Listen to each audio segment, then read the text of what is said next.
But yeah, so we're celebrating my, and I had told everybody the whole time I was like, I'm not ready to fucking give up shit, So as soon as I get off, I'm going right back up to fucking sauce, And I did.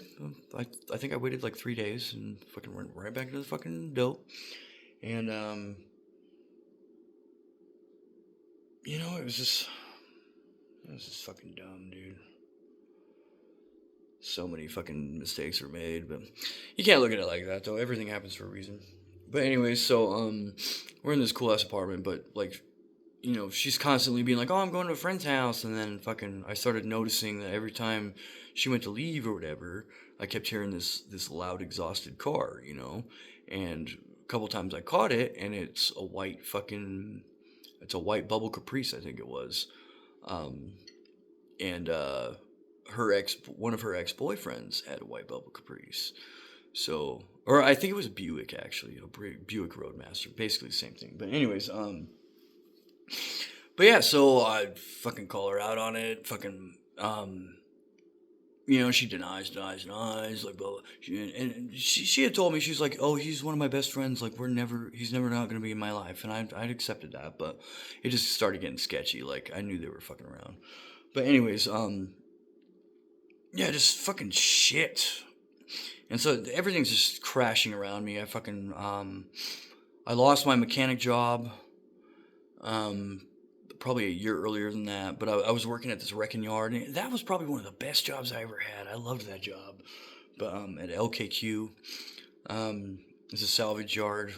Uh, but anyways, and I was building stuff. I had this '83 Ram Charger. I put all these like crazy fucking DVD players, and because I would get all this stuff from the salvage yard, you know what I mean? And I'd just sneak it in my fucking bag or whatever, and fucking I had little fucking LCD screens in the dash, and drop down fucking shit in the back, and all these dome lights, and fucking DVR with fucking four-way fucking cameras and all this shit that I made out of backup cameras off of, Tahoes and Escalades and shit. But anyways, so yeah, so we get to there, and there was shit going down. Like, I swear people were like fucking following me and shit.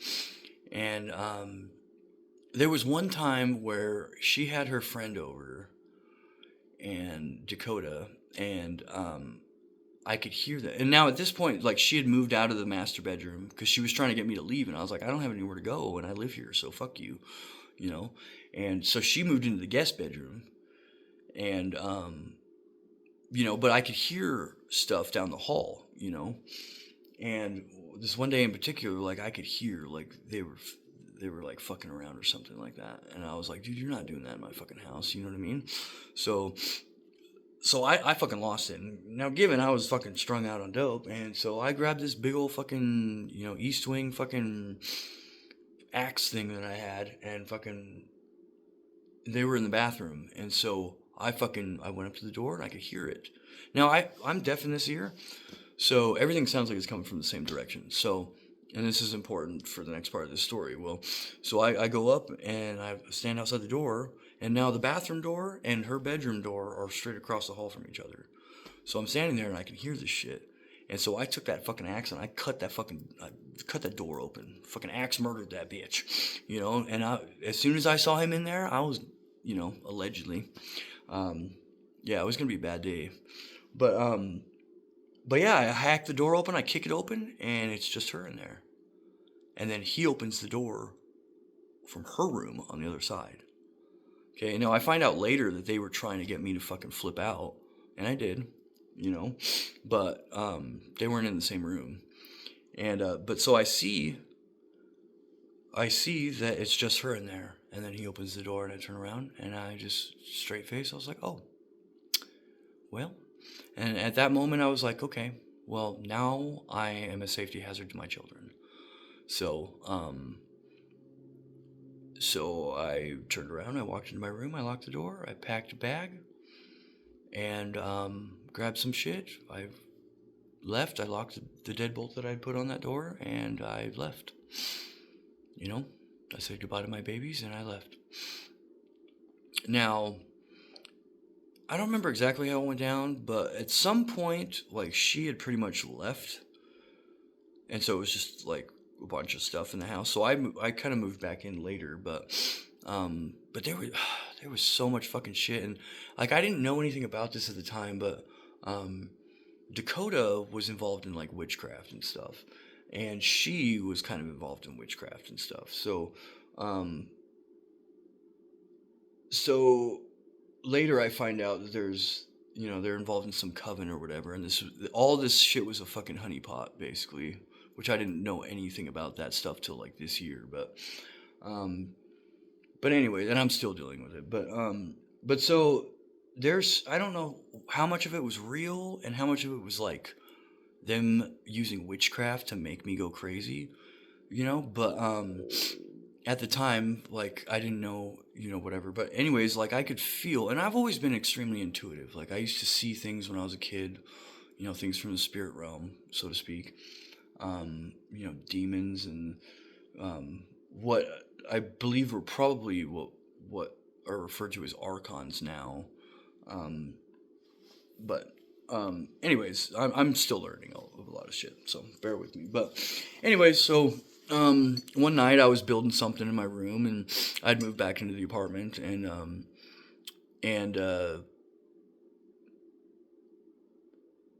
now, given I had lost custody with my oldest daughter, because I was all strung out and fucked up and missed some court dates or whatever, and got dates mixed up, I think is what it was. But anyway, so I'm struggling, trying to see my daughter and stuff. But every time I go over there, I know fucking, like, she's intuitive too. And I know, like, she can feel me. And I'm fucked up, So I used it as an excuse instead of getting clean. I used it as an excuse to see her less and less and less. And I fucking but I chose Whitney and drugs over my daughter, and that's one of the worst mistakes I've ever made. But anyways, everything happens for a reason, so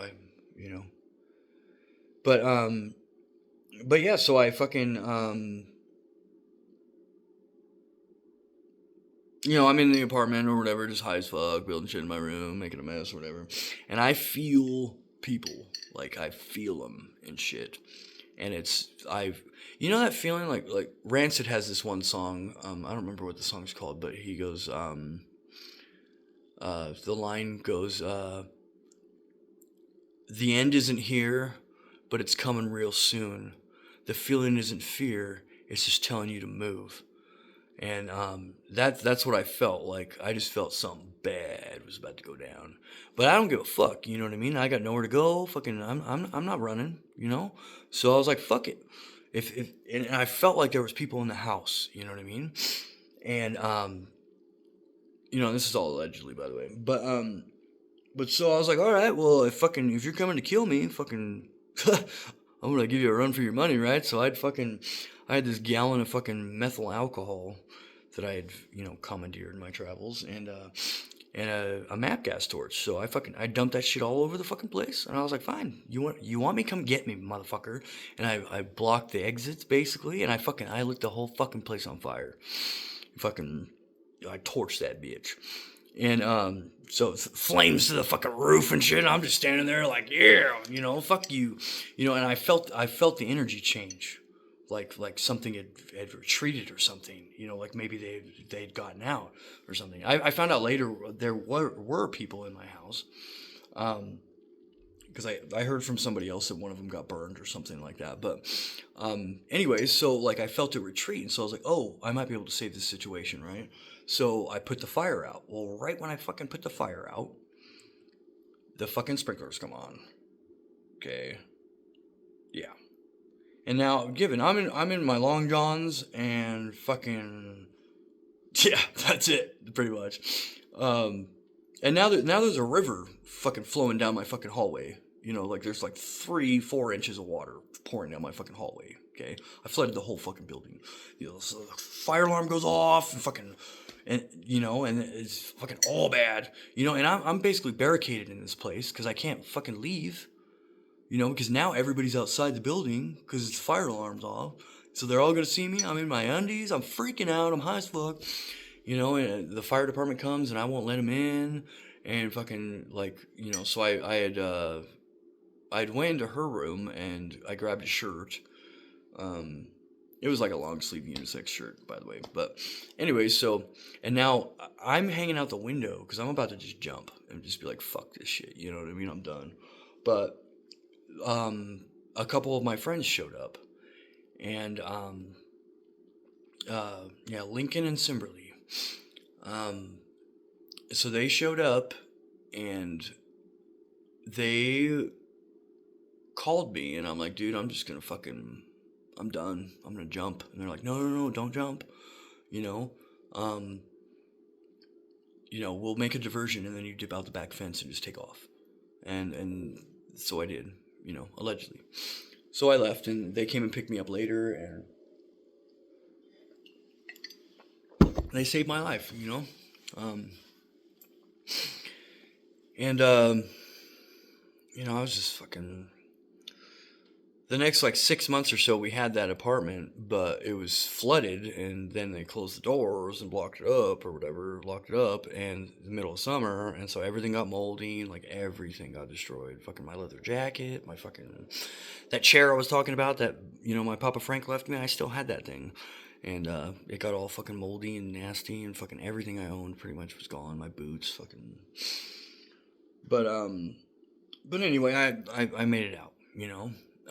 No charges or anything. So, my Ram Charger was not doing good. And so I ended up selling it for fucking dirt cheap. But I knew I was gonna lose it, so I just got what I could for it, and Whitney was MIA, just gone, So, but she had left a minivan and a little fucking what was it, like a Hyundai Accent or something like that had a cracked head, and so I was mobbing around in those two, and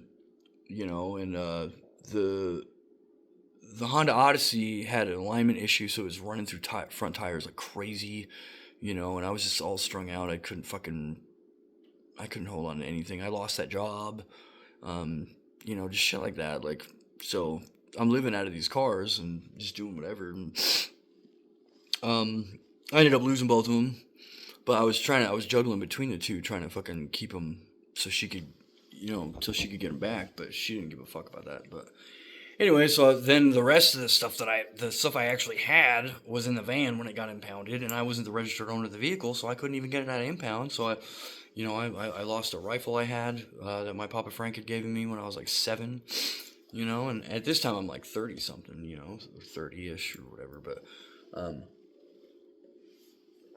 But yeah, so so where are we? Oh yeah. So I'm living out of the Hyundai Elantra or Accent or whatever the fuck it was, and fucking I had this friend Brittany that fucking she ended up betraying me too.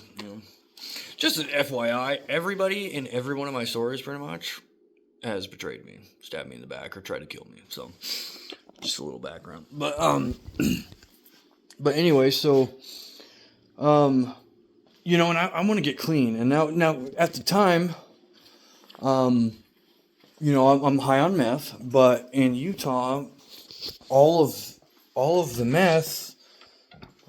Here, hold on a second.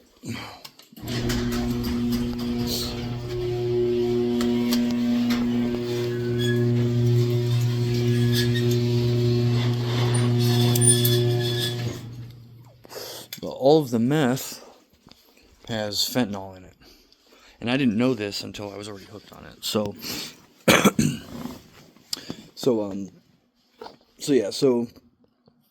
so you can't just get, like, normally when you get off meth, you can just fucking, sleep for 2 or 3 days and you're fine.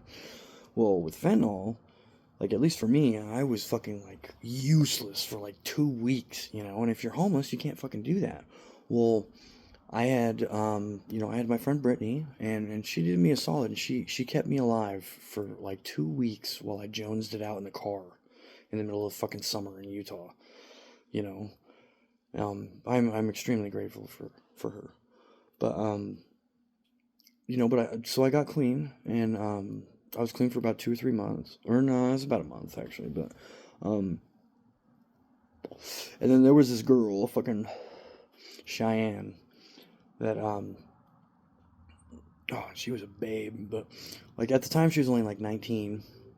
Um, just fucking gorgeous young girl, fucking, asked for days, and um, I was trying to get with her, and so one time I ended up getting her. We go up the canyon or whatever, and she wants to smoke, and so I relapsed. I smoked with her, and I ended up hooking up with her or whatever, and um, that was a whole long story too. But so I'm back in the game again, and at this time, me and Whitney were talking again, and she was letting me see the babies and stuff, and so, um, but I'm still fooling around with Cheyenne and trying to make a thing out of it or whatever. And now, given Sierra had, or not Sierra, I'm sorry, Whitney had my phone hacked. I found out later proof of it. Like there was like files where she had like activated my fucking camera or like my fucking, because she had my shit cloned or some shit. I'm not quite sure how it works, but and I did some research and found the apps in my phone and like just stuff like that. But anyways, so and now during this time, like this is when my gang stalking journey had started, and they're trying to make me go crazy, and I'm like, thinking it's not real, and just ignoring it at this point. But anyways, so so one night, and we're kind of seeing each other back and forth, off and on, me and Whitney. And whenever me and Whitney aren't on, I'm with Cheyenne. So, but so one night in particular, we got in a huge fucking fight, and she said, fucking, we're done. So I was like, all right. So I hit up Cheyenne. I went and picked up Cheyenne. She hacked my phone and was listening to my conversations and shit. And she calls me freaking out. Fucking Whitney does. And she's like, oh, blah, blah, blah. If you don't fucking come, we're done forever. And I should have just let it go, but I was still madly in love with her. And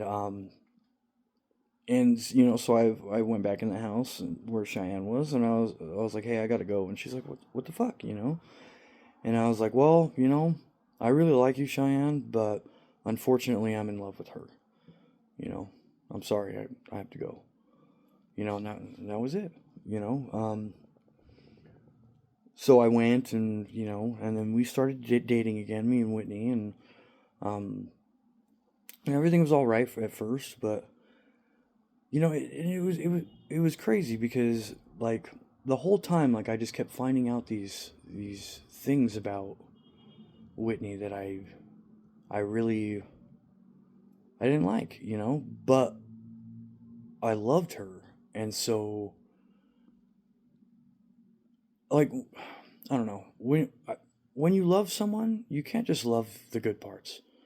I couldn't just love the beautiful, gorgeous singing, dancing, looks good on paper, looks good in anything, fucking bomb in the sack, Whitney. Like slowly but surely I had to love all of the broken parts, the ugly parts, the dirty parts.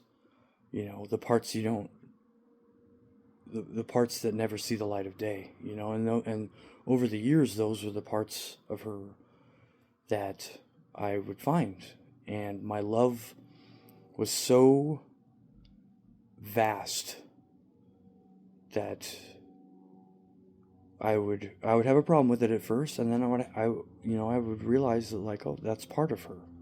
I have to love that too. Like when you love someone, you have to love all of them. Not just the parts that look good on paper that you bring home to your mom. You gotta love all the fucking shit too. The broken, the damage, the trauma. You have to love them all those pieces. Because everyone is a. Here's life lesson of the day. Like we're not just a pile of broken garbage. Every person is a mosaic. And I don't know if you know what that is, but that is basically a painting or a portrait or, it's a piece of art that's made out of a bunch of tiny broken pieces of glass and tile and ceramic and all that stuff. And they make a picture, some kind of art out of it. Okay? That's us. Like, you're not broken. You're not damaged. Like, it's just about how you put yourself back together, you know? You got to pick up the pieces and make some art, you know? And, you know, that's what she was to me. And, you know, she still is, you know, but, you know, we're all that piece, you know, that art made out of pieces. But, so anyways, everything was cool for a while, and, you know, then it just went right back to the same old shit. At the time, you know, I had a truck, 92 Dodge D250. I love that fucking truck. 360, fucking two-wheel drive. I think it was badass. But anyways,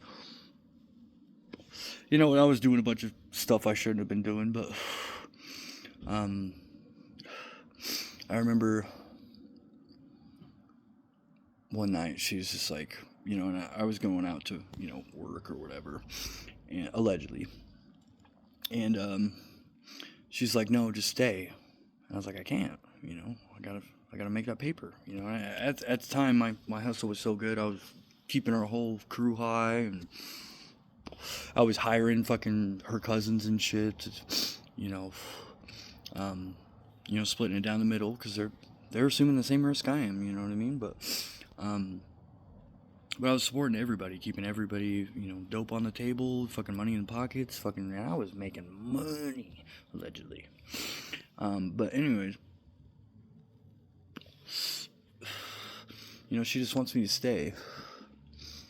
And, you know, that was foreshadowing, of course, but I didn't. And she just said, I remember she said, you know, like, I'm just not ready. And I was like, for what? She's like, to not have you in my life, you know? And I thought she was fucking freaking out over nothing, you know, typical fucking hood rat shit, but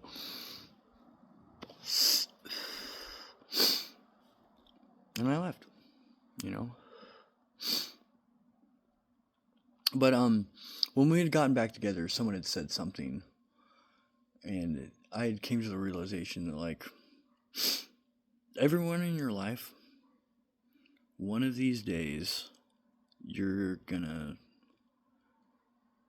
wake up and realize that that last goodbye was the last goodbye, you know. And I was given a gift, you know. I was given a gift of that knowledge and the heart to be able to accept it at the time. And so when we got back together, I lived every day as if it was the last one. And I'm so grateful for that, you know. But you know, that was the beginning of the end of that relationship for the second time, you know, second, third, fourth, whatever the fuck it was, but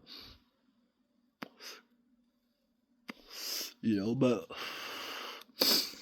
anyway, so I went back out, and I ended up getting busted, fucking. So I'm pretty sure it was a setup, because my trailer was fucking tampered with, and the lights were fucked, and, you know, shit like that. So I got pulled over in the truck, and then fucking, and the truck got impounded. I went to jail, and that was my first drug charges. Because, you know, I knew when I got pulled over, they weren't going to take me to jail, but they were going to fucking, they were going to impound the truck. So I put my bong in my pocket, I put a couple baggies I had in the truck in my pocket, and, but I had legally purchased a firearm, and I was legal for it, you know, because of that plea in abeyance I had.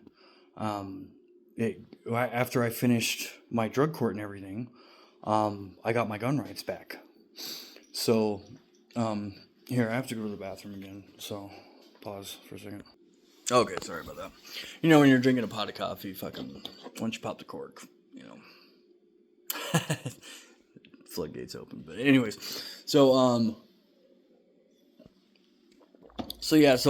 I got my gun rights back. So I had my Glock 2340 on me when I got pulled over, and so I did the protocol, put it on the dash, unloaded, slide lock back, all that kind of shit. But anyways, and so I figure I'm gonna get it. They're just gonna give me a court date, take the truck, and fucking be on my way. Well, for some odd reason, my deferred sentence or plea in abeyance was revoked or something, and so it showed on my record when they ran my name that I was a restricted person. So they took me to jail. And so he goes, put your hands behind your back or whatever. And I was like, for what? And they're like, possession of a firearm by a restricted person. I was like, I'm not a restricted person. Like 3 months prior to that, I had purchased the firearm legally. I passed the background check and everything. And sometime in that 3 months, that felony went back on my record and I was put as a restricted person, which I got to figure that out. But I have a feeling it has something to do with the gang stalking. But anyways, but yeah, so they went to search me, and I have a fucking bong in my pocket. I got a bag of dope, fucking couple baggies, all this shit. So that was my first possession charge. So fucking I go to jail, and she had just gotten an inheritance from her grandma dying or something.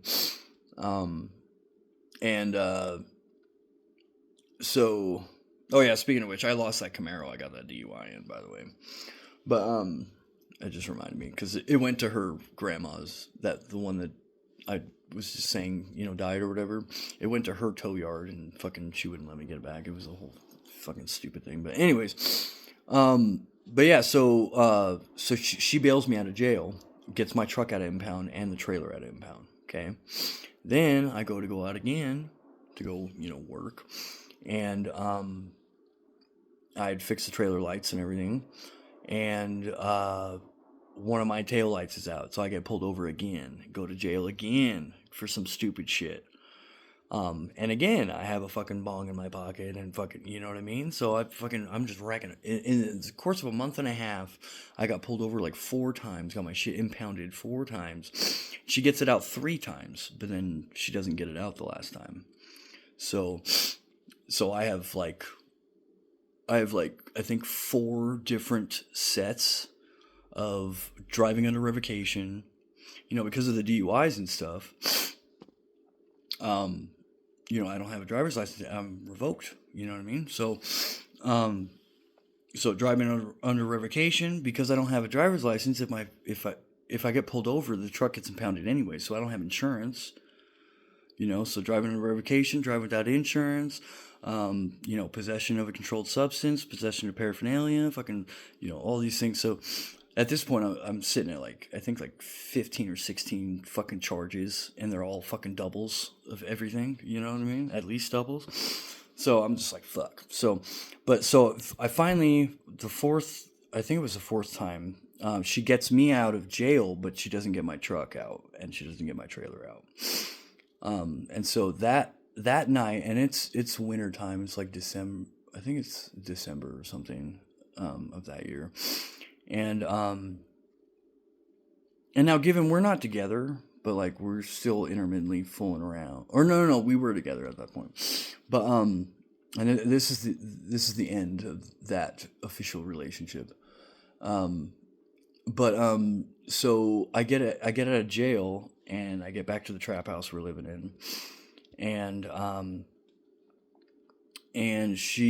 get there, and she's about to leave with some girl, and I'm like, what the fuck? And I'm like, what's going on? And she goes, they took the babies this morning.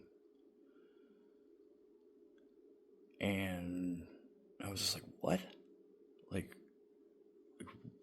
What? And then she gets in the car with this girl and leaves.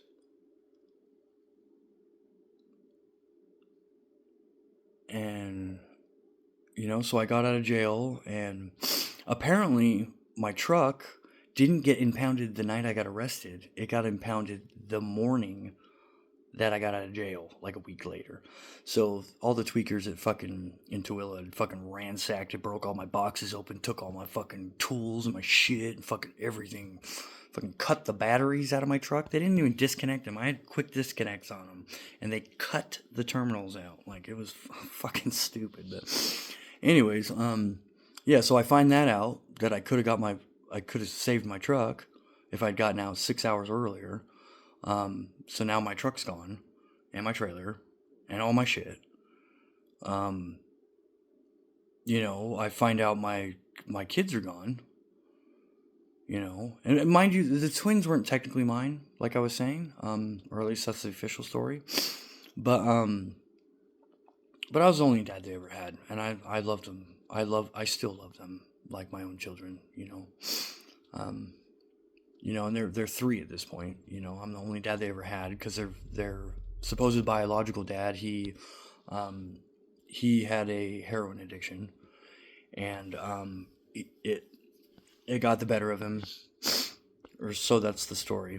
I kind of think it was a setup as well, but or some kind of human sacrifice for this coven that they were all involved in. But anyways, so he wasn't in the picture, and he only saw him a couple times. Like, he traded in his meat suit. I think they were like 5 months old or something like that. So, I was the only dad they ever knew. And but yeah, so I find out my truck is gone, everything I own is gone. All I had was the clothes on my back. My kids are gone. And my old lady fucking leaves to Vegas with some fucking, which is ironic that she went to fucking Vegas, because that's where our relationship started. And she leaves with some girl and just fucking takes off. And so, like, that night was really, really hard for me. My entire life ended, or so I thought. But at this point, I'd tried to kill myself several more times, and like the one time fucking Whitney found me up in the mountains randomly, I had pulled the battery out of my phone and like fucking everything. Like, there was no way she should have known where the fuck I was.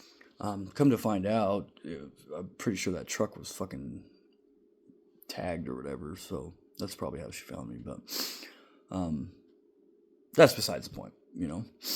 So I wanted to kill myself. I wanted to. But, that wasn't going to work either, because it never does. And it should. I'm not fucking stupid, and I ain't fucking scared. But, anyway, so, it was just awful. Those next couple of days were awful. And that was, like, right before Christmas, I think. And, so I was just alone and nothing. And, but I got through it. But it was in that moment that I just looked back on my life, and I was like, you know what, I fucking missed something, like there's something here that I am not getting, but at this time I felt like I knew enough to get it right the next time, so I was like, all right, let's start at the beginning, so I went back to that, that 15, 16-year-old kid fucking all strung out on drugs, fucking causing a ruckus, fucking doing all sorts of stupid shit, and, months and months down the road, I missed my court dates, I'm on the run, fucking, all that kind of stupid shit, and, I got another vehicle, let's see, where are we at? Oh, yeah. So I met this girl this one night, and she's super cute, and we're hitting it off and all that kind of shit. And so there's a buddy of mine. It was actually one of Whitney's cousins or whatever. But so his mom lived in the bottom apartment of the same 5-plex that me and Sierra had lived in for the first 3 years of my oldest daughter's life. So now the apartment that me and Sierra had lived in was vacant at this time. So they had the doors all boarded up weird, but I just unscrewed everything, because I was trying to find a place to, hook up with that girl. Which I ended up finding out, so me and that girl are having a conversation, and this is months after me and Whitney weren't together anymore, but we're talking, and she said something, and she was like, I can see why she likes you. And I was like, she? Like who? And she goes, Whitney. And then I realized that was the girl that she had left to Vegas with. But anyway, so I broke into that fucking apartment. I didn't break anything, but like the pins on the doors were backwards, and so I pulled the pins, pulled a couple boards off the wall, and just popped the door open, and I didn't break anything, but allegedly. But anyway, so me and her spend the night in there, and then the story is she leaves to go get breakfast, and during that time, someone else in the building had called the cops about someone being in that vacant thing. So I wake up buck ass naked, fucking to like 10 cops, fucking like, and there was still furniture in there because those apartments were fully furnished.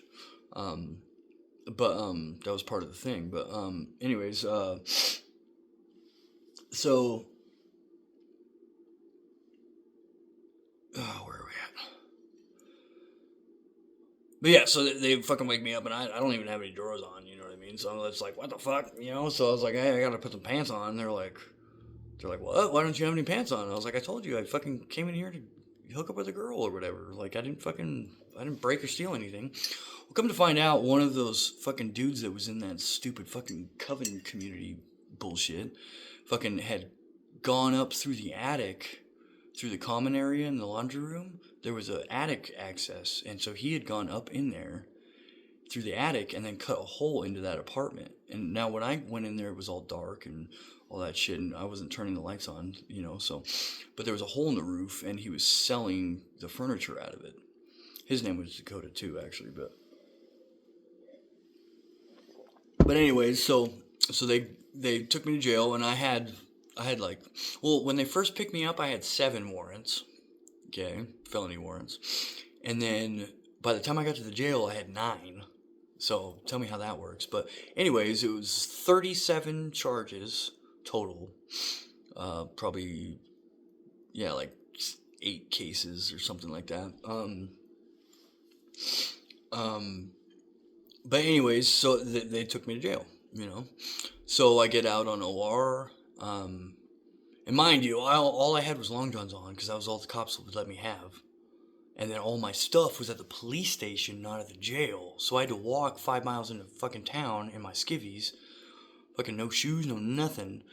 I found a pair of pants on the side of the road on the way there. Like, fucking, it was all bad. But anyways, I never got any of that stuff back.